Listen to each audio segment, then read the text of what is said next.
जुलाई 1518 France का शहर Strasbourg.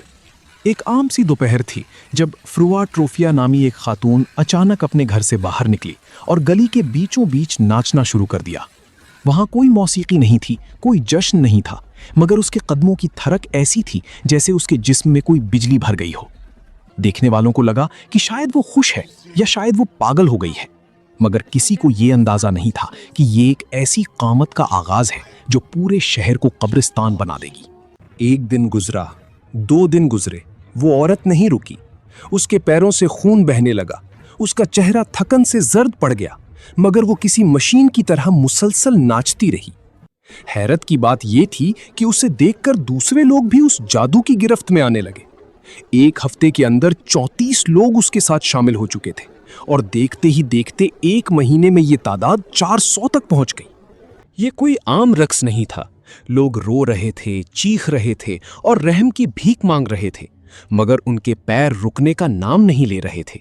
वो तब तक नाचते रहते जब तक उनका दिल धड़कना बंद ना कर देता या उनकी हड्डियां टूट ना जाती।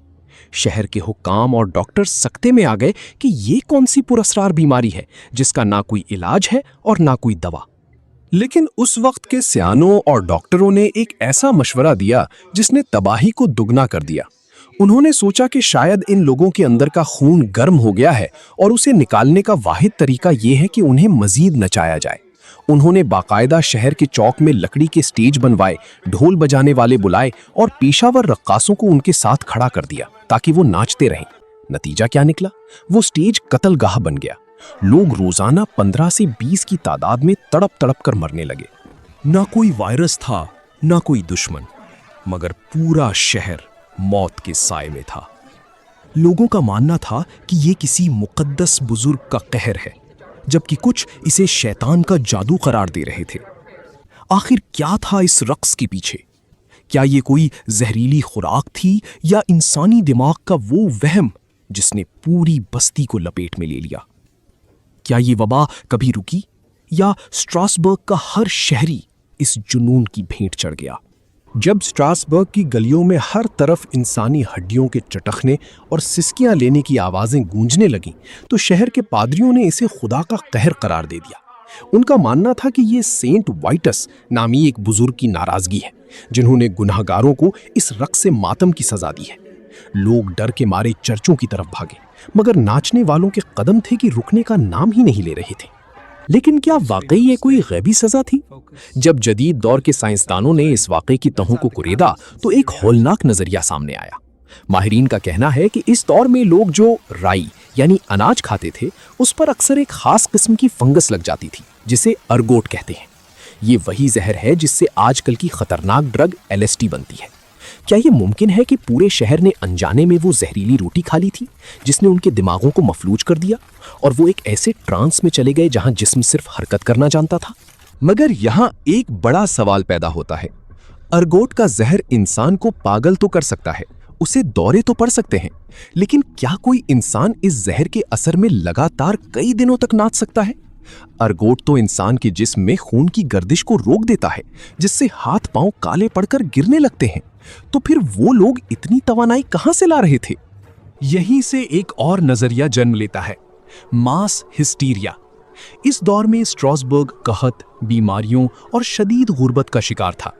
माहिरीन नफ्सियात कहते हैं कि जब इंसानी दिमाग हद से ज्यादा दबाव और खौफ का शिकार हो जाए तो वो हकीकत से नाता तोड़ लेता है। एक औरत को नाचता देखकर दूसरों के दबे हुए जज्बात और जहनी तनाव ने एक ऐसी जंजीर बनाई कि पूरा शहर एक दूसरे को देखकर इस जुनून में शामिल होता चला गया।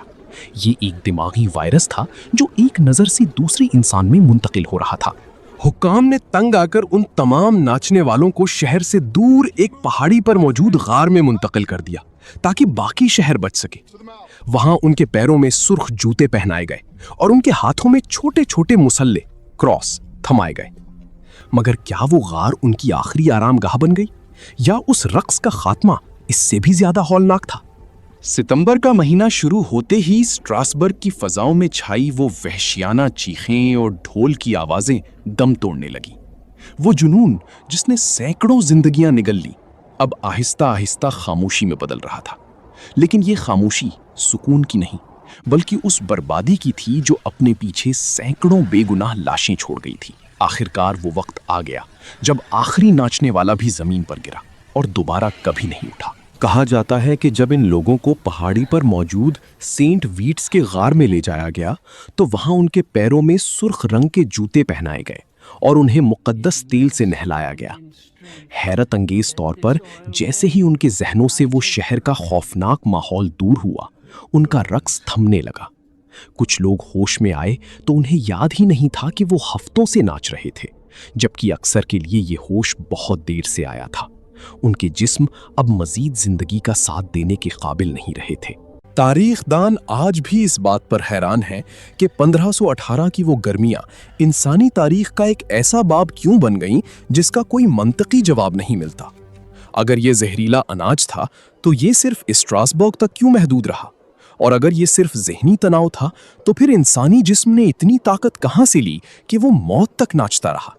सच तो ये है कि ये वाकया आज भी साइंस के मुंह पर एक तमाचा है जो हमें याद दिलाता है कि इंसानी दिमाग अब भी कायनात का सबसे बड़ा मुअम्मा है। इस वाकये के बाद स्ट्रासबर्ग में रक्स पर पाबंदी लगा दी गई और कई सालों तक वहां की गलियों में कोई खुशी का जश्न नहीं मनाया गया। वो सुर्ख जूते और वो स्टेज जला दिए गए, मगर वो खौफ लोगों के दिलों से न निकल सका। आज भी जब कभी दुनिया में कोई मास हिस्टेरिया या अजीबोगरीब जहनी वबा फैलती है तो माहिरीन के जहन में 1518 का वो मंजर घूम जाता है जब एक औरत का पहला कदम पूरे शहर के लिए मौत का बुलावा बन गया था। आज 500 साल गुजरने के बाद भी स्ट्रासबर्ग की वो पुरानी गलियां हमें एक ही सबक देती हैं कि कभी-कभी खामोशी दुनिया की सबसे बड़ी नेमत होती है।